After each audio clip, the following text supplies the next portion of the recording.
sallallahu alayhi wa sallam, that is, I give open and sound witness that nothing is worthy of worship except Allah, is one alone with our partners and associates. And I also give open and sound witness that Prophet Muhammad sallallahu alayhi wa sallam is a slave, servant, messenger, and seal of all the prophets. Peace be upon the Prophet, upon his descendants, upon his companions, and upon the righteous throughout the world. And peace be unto you. Assalamu alaikum. Alhamdulillah, and is all the praise is due to Allah. When we give this greeting of Assalamu alaikum, it's very important for us to understand the context of how this greeting works in our lives. When you understand the need for peace, because if you look in the society, you can see that this is what the world longs for. The world longs for peace. And when we give this greeting of Assalamu alaikum, we are saying that may the peace that comes from the source of peace, that is Allah's Assalam, be upon you. Now this may seem like a light greeting, but it is a very weighty greeting. It is a very weighty greeting when you understand the context of how man needs peace. When you look in the world, you can see the absence of peace, the violence, the crime, the vulgarity, the indecency, the troubled soul, the stress, the death, the incarceration. This is a troubled soul, where human beings are being slaughtered, human beings are being robbed, human beings are being humiliated, being disrespected, their souls are troubled, they are in debt. And when you look at all the challenges that man and woman face, you will see that the human being is in dire need of peace. This is why when we give this greeting of Assalamu alaikum, we're reminding each other, not of just peace, but we're reminding each other of our obligation to maintain and promote peace. That's our obligation. Our obligation is to work for peace. Because where there's no peace, there'll be no progress. So man and woman has to fight for peace. This is why Allah says, even in the Quran, if you're in contention with your brother and sister, if one is the most aggressive, then all of you should go against the one who is the most aggressive until they submit. You can't have a healthy community if there's no stability, because peace creates the environment where life can grow. If you don't have the healthy environment, then life can't grow. When man begins to plant life into the earth has to be healthy enough, the environment has to be fertile enough in order for the seed to do what it's designed to do. If there's no fertilization, if there's no sunlight, if there's no minerals in the soil, then the seed will be barren, that life will not grow. So you look around, you see there's an absence of peace. There's an absence of tranquility. And as a result of that, there's an absence of connection. See, peace allows the human being to bond with another human being because there's a healthy environment, because there's a healthy life that evolves from that human being. That energy is healthy. That energy is good. And when that energy is good, then the human being can bond. So when we say Assalamu alaikum, we're saying that may the peace that flows from the source of peace be on your life. When you leave out this Musala, when you leave out this Masjid today, you go into a whole different world.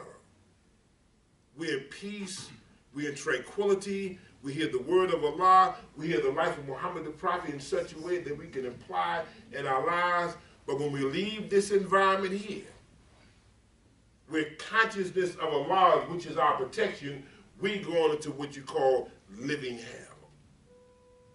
We go into living hell, where there's no respect for life. So when we give this greeting of Assalamu alaikum, we're reminding each other the need for peace. Now, Allah wouldn't give us this way of life called Al-Islam if it wasn't important for your soul. We say this way called Al-Islam, it is the way that allows you to line your will up with the will of Allah. And when you line your will up to the will of Allah, then your soul becomes tranquil. And once man is disconnected, once he disconnects his life from the life giver, then Shaitan begins to operate. And when Shaitan goes to work, his whole mission is to make you other than a human being. His whole mission is to have you live in a very stress-filled life. And a stress-filled life is not a peaceful life. Where young children can't go to school, being in a healthy environment of learning, without the distractions of violence, without the distractions of them feeling that they're being oppressed, that they're being picked on, that they use the word bully. The children should be able to go into a school for the purpose of learning. But when Shaitan works to pull the human being from the source of peace, you'll find trouble in the world. So we give this greeting of Assalamu alaikum, we're saying to make the peace that flows from Assalam. Allah is Assalam. This is one of his attributes. May the peace that flows from the source of peace be upon your life. Alaikum means upon you. So we give this greeting. I want you to remember that we are reminding each other of our obligation to maintain and promote peace. That's what the world is lacking. The world is lacking peace. Week after week, we find young people have no regard for life. Why? Because Shaitan has captured their soul. Shaitan is the great deceiver, working to pull human beings from their natural self. That's why Allah said in the Quran, and he named you Muslim both before and in this revelation. And when you understand the power of knowing that your very makeup is Muslim, and Muslim is the major discipline for maintaining and advancing life. See, if you lack discipline, there's no progress. I don't care if it's in your home, if it's in your business, if it's in school, community life. Where there's no peace, there's no progress. So this greeting is so profound because it reminds us of what our obligation is to work and promote peace. There's a verse in the Quran where Allah talks about Muhammad, the Prophet sallallahu alaihi wasallam. He said, and he brought true the truth. But most of you have a hatred for the truth. Did you get that? Muhammad the Prophet delivers truth. But most people hate truth. I remember that movie a long time ago. The guy said, I want to know the truth. And he said, you can't handle the truth. Don't you know most people can't handle truth? They can't handle truth because their lives have been filled with lies. Shaitan has worked so hard on the human being to get this human being to accept a lie as the truth. So when the truth comes, the foundation is weak. It can't maintain truth. So he runs from the truth. This is how a slave is made. You don't make a slave by telling the slave the truth. You make a slave by first telling the slave a lie about his own reality. That's how you make a slave. You lie to the slave about who he is. You tell the slave that he's not worthy of respect. You tell the slave that he's weak in nature. You tell the slave that he has been created to be dependent on another human being. That is how you make a slave. That's why the Bible says, and you shall know the truth, and the truth shall set you free. This is why the world don't want people to get the truth. Because truth is a liberating force. I read the advertisement where it said truth. And the whole advertisement was working against nicotine. Truth. No truth, spread truth.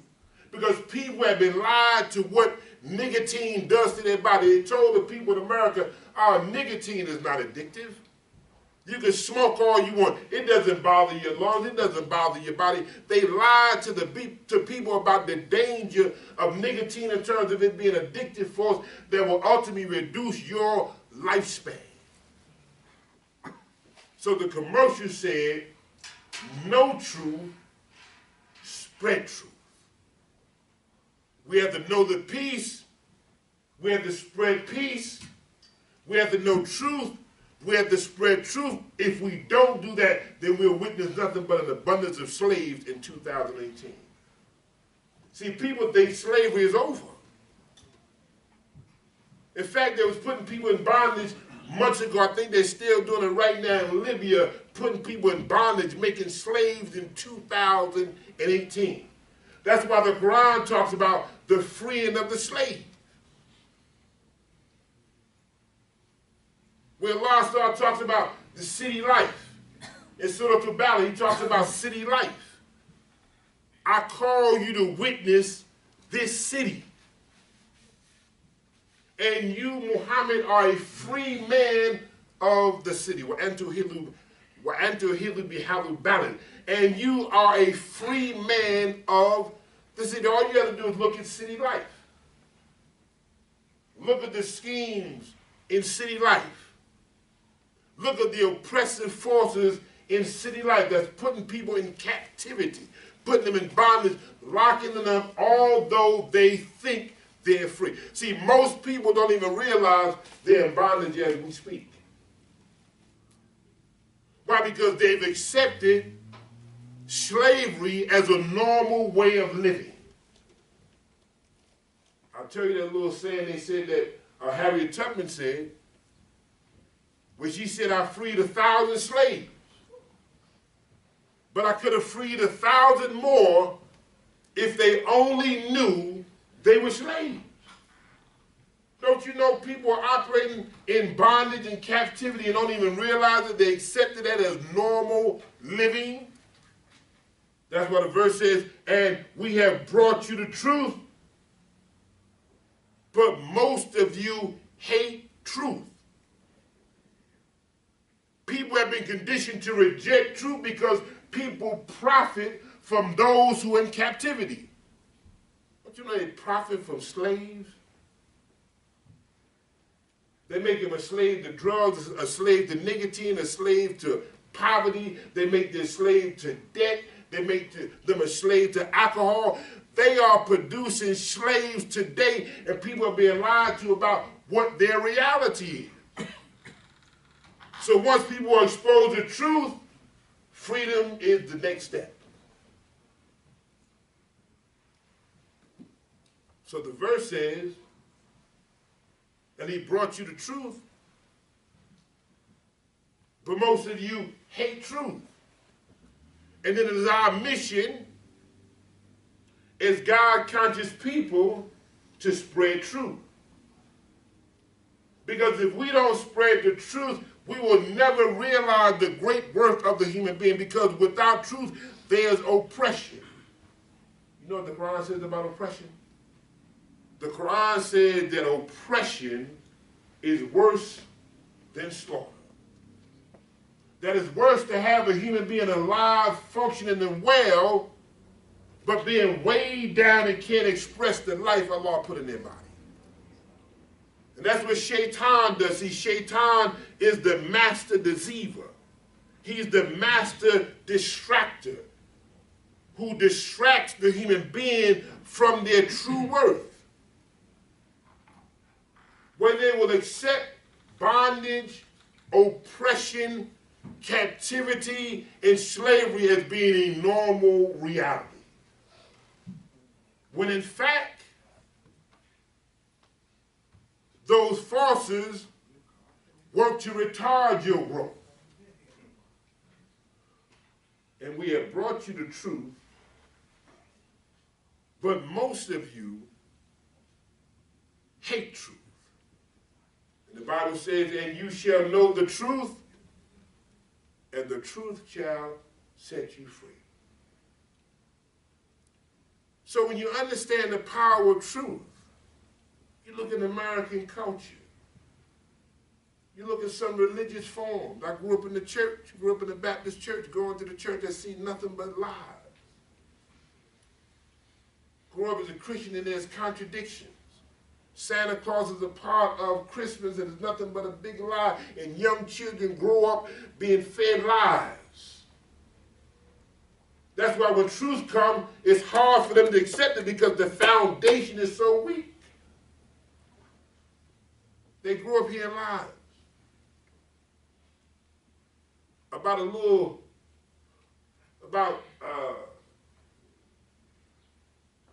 Easter eggs coming from a rabbit. He grew up being fed lies. And people profit from these lies. That's what the verse says, that you shall know the truth and the truth shall set you free. People profit from feeding people lies. I want you to understand this. They profit from feeding people lies. That's why that commercial I gave you said, know truth, spread truth. When you know truth and you spread truth, then free expression comes about. The other side of knowing the truth and the truth should set you free, then the lie will what? Lock you up. I hope you understand what I'm saying to you. See, if truth gonna free you, then the lie gonna lock you up. And our whole journey of being on this path of submitting our will to the will of Allah is for the expression and the realization of expressing this real worth as a human being. To express that light. Freedom. See, the worship of Allah frees the soul. That's why when we make this declaration of Ashhadu an la ilaha illallah, when we make this declaration, we are saying that there is nothing worthy of worship other than Allah. I openly bear witness that nothing is worthy of worship except Allah. This is not just a declaration of faith, it is also a declaration of freedom. Where the human being realizes that there is no force in the creation that is more worthy of your bondage, of your connection and your loyalty other than Allah. See, when you realize that fact, you realize freedom. Because the word la means no. See, there's no force. I have to say no. If you're not willing to say no, you go into bondage. That's what made the slave. See, the slave was conditioned to just be a yes man or a yes woman, always agreeing. There's no resistance. You weaken the slave, you weaken the human being so badly, they're in a position of always saying yes. So when you declare your faith from the very beginning, you have to say, no. There's no force. There's no being. There's no object more worthy of your devotion other than Allah. Anything other than that idea, that concept will lock you up, will put you in bondage, will put you in captivity, will make you a slave. So this declaration of faith is actually a declaration of freedom where your life can grow. And when you submit your will to the will of Allah, that's what you realize. You realize growth. You realize evolution. You realize the natural progression of life.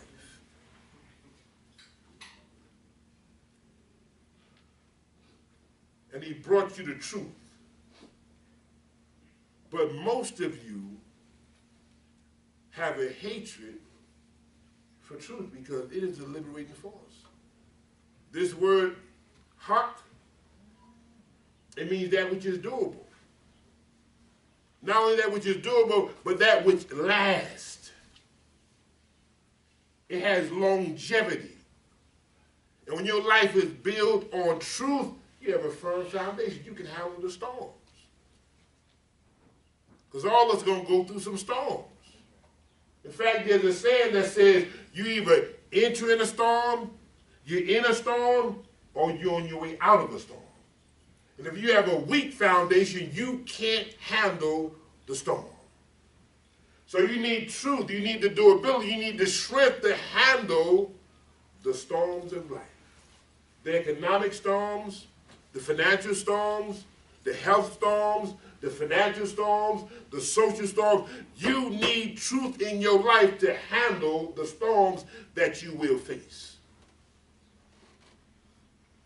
But if you don't have truth and you have lies in your life, you won't be able to maintain the strength to push through those storms. ربنا آتنا في الدنيا حسنة وفي الآخرة حسنة وقنا عذاب النار.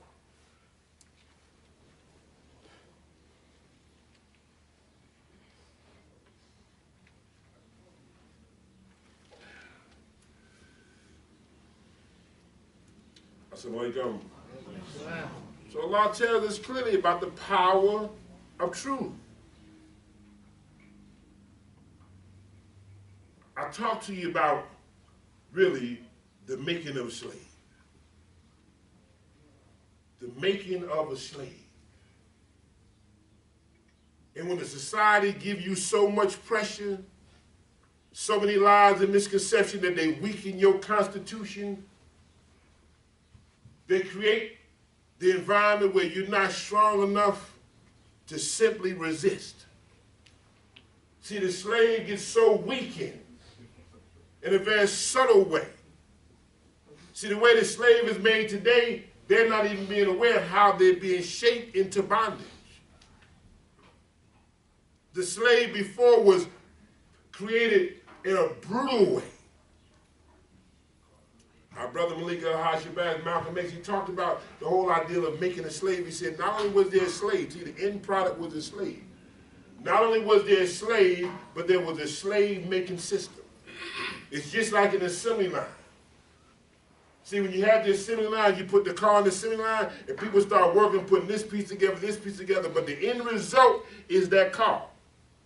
So they put you through this system called assembly line, and all these forces are working to produce that one vehicle.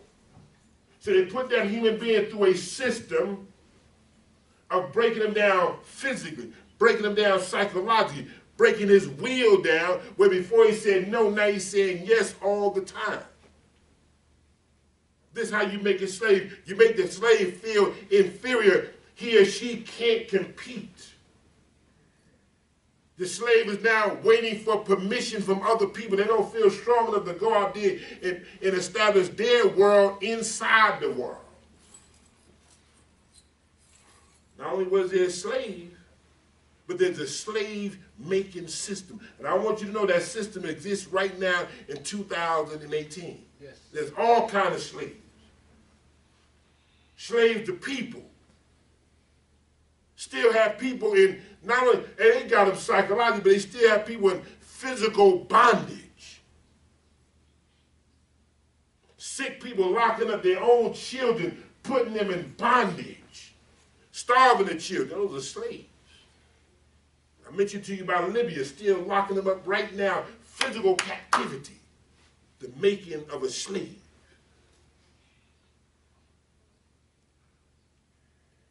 Sex trafficking, the making of a slave. Breaking their will down to resist. That's what happened with our beloved brother Bilal. Now Allah says, he talks about this ideal of history. All throughout the Quran, you see nothing but history which is relevant for 2018. And Allah says that in their history are instructive signs for men of understanding. In their history, those who came before you, they're great lessons for you to benefit from. And when we look at our great brother Bilal Ibn Rabah, and every time you hear that there, you should associate him with that. Because here's the man who they worked to break down to make into a slave. Took the man, worked on him to create a slave, and the man resisted so much. This great noble man resisted so much. He said, this one here is a little too rebellious. He's not willing to submit to our little weak scheme of making a slave. They put Bilal on bareback on the hot desert sand. And the report goes, they put a boulder on his chest and asked him, who is your creator? Asking Bilal to submit to their idols. Bilal said, Ahad, one Allah. Again, Ahad, one Allah. He had a bareback on the hot sand. So much where he can't speak, he put up one finger, the power of God, one finger. Ahad. Trying to break his spirit. And they said, this is one is too strong. So Abu Bakr comes and buys his freedom. He's not willing to be broken down and submit. They will put all kind of pressure on you. Social pressure, financial pressure, cultural pressure, all this weight on you to weigh you down and make you give into their weak form of oppression. And the same one that they reduced to a slave, because his pure will to submit his will to the will of Allah, the same one that made him to a slave of Allah, lift him above them. The same one that was a former slave, Allah used him to call people to freedom. When you hear the Adhan, the first one Muhammad the Prophet chose to call the Adhan was Bilal ibn Rabah. Here's the former slave, how Allah can use you. Because Allah used those who've gone through something, and all of us are going through something. Allah used those who've gone through something to help those who are going through something. That's why it says, in their histories is instructing signs, wisdom, understanding for those who have understanding. See, most people miss the lesson because Bilal personifies.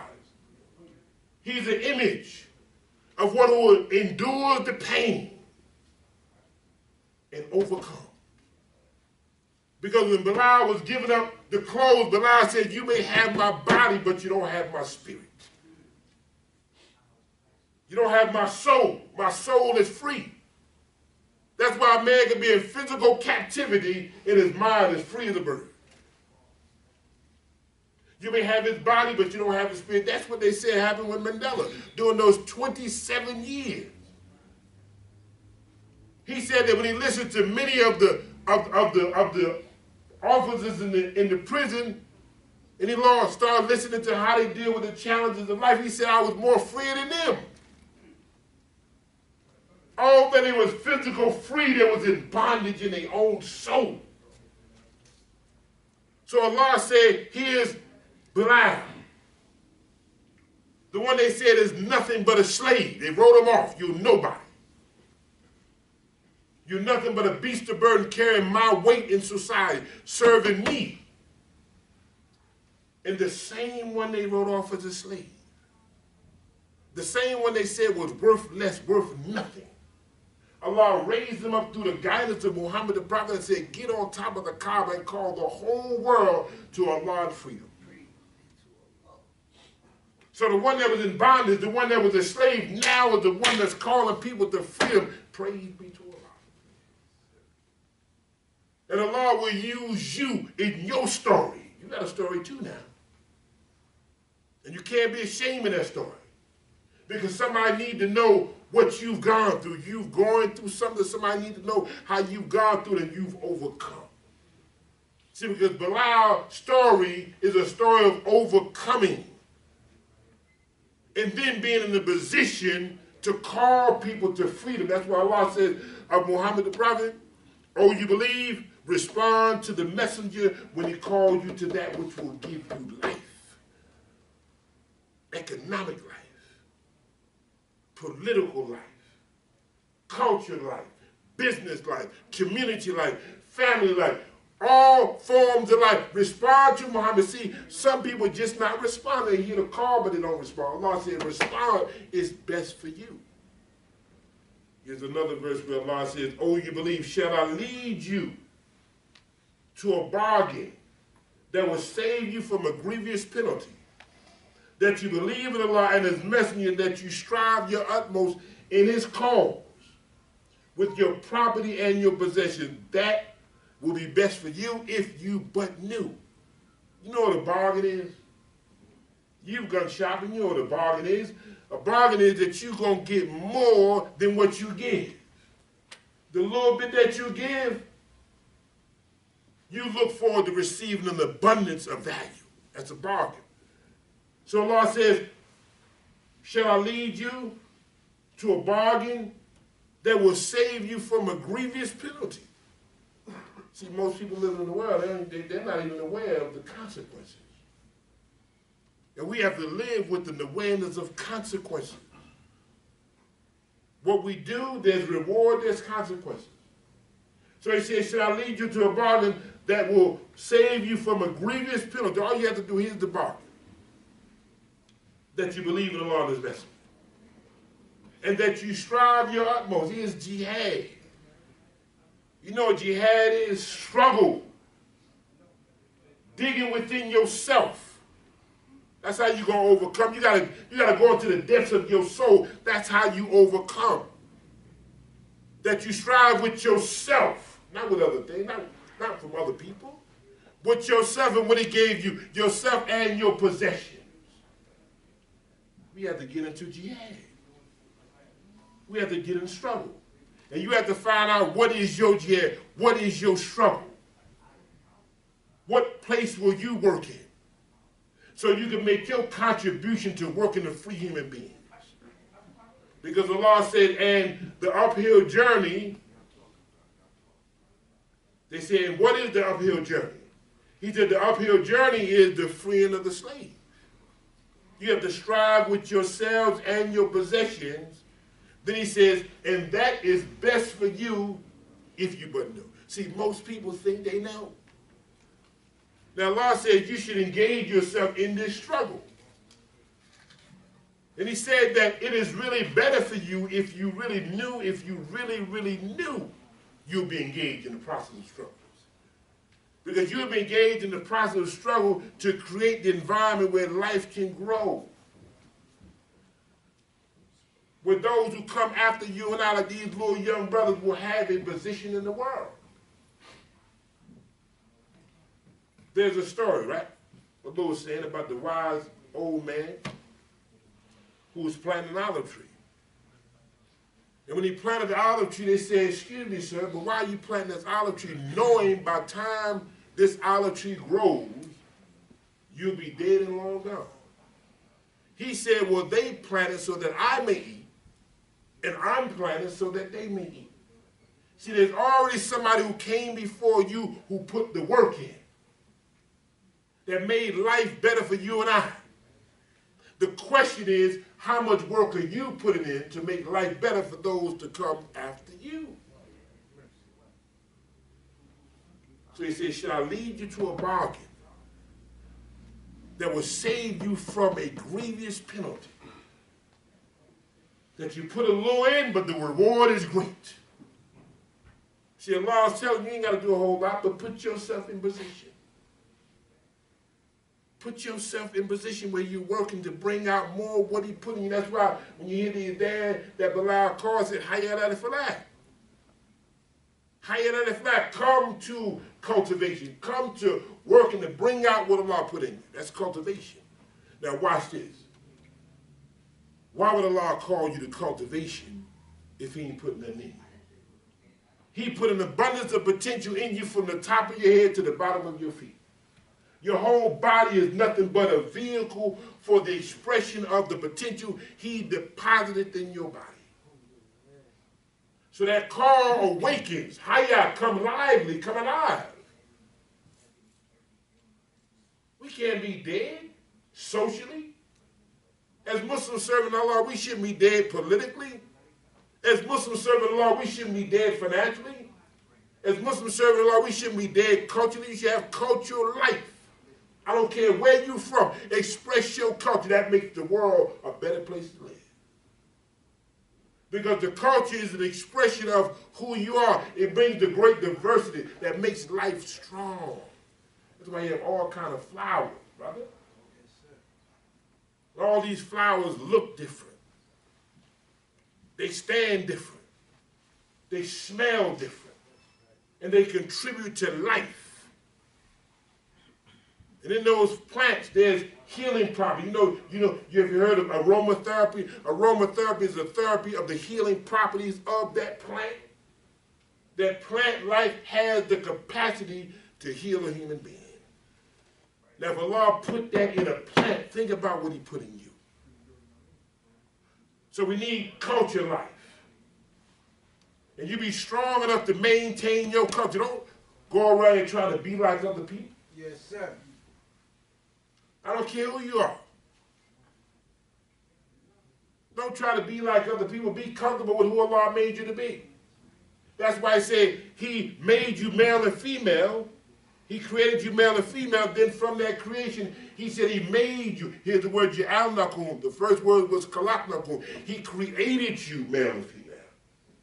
And then from the creation, here's the word Ja'alnakum. Now He said He made you into something else.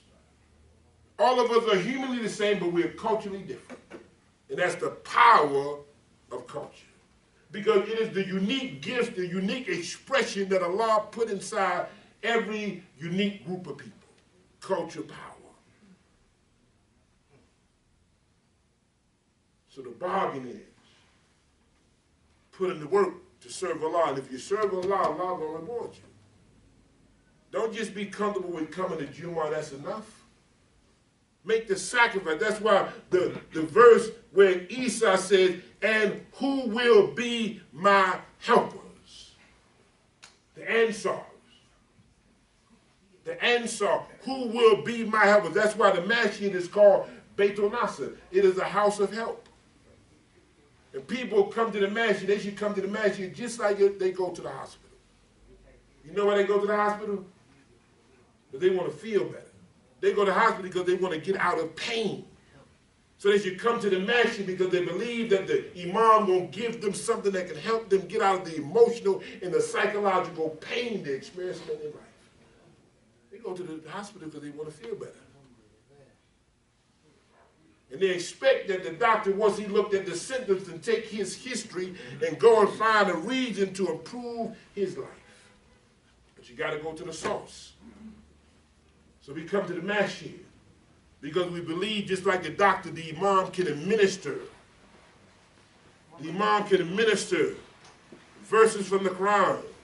He can administer experience of the Prophet Muhammad that can help us to improve our lives. Help us to strengthen our character. Don't you know that's the greatest emphasis Prophet Muhammad emphasized character? Where Allah says, and you stand on the exalted standard of character. And He said, I come not except to perfect character. Because when you got bad character, you got a bad world. He didn't say, I come to show you how to dress. That's not the emphasis. I didn't come to show you how to walk. That's not the emphasis. He didn't even say, I come to show you how to talk. The emphasis, I came to perfect character. That's why human beings acting like animals. They lost character. And when we begin to emphasize the need for strong character, you'll find a decent human being who understands their position in the world and understand they can make a contribution to a dignified world. We need a better world. We can remake the world. You have that kind of power, but you have to believe it. So the question Isa asked, who will be my helpers? Who will be the Ansar? You have to ask yourself the question, how will you help to advance this cause? How will you help to advance a cause where the human being can live and express life freely and work to free the slaves as we work to submit our will to the will of Allah? Peace be unto you. Assalamu alaikum. Allahu Akbar, Allahu Akbar, Ashhadu an la ilaha illallah, Ashhadu anna Muhammadan Rasulullah.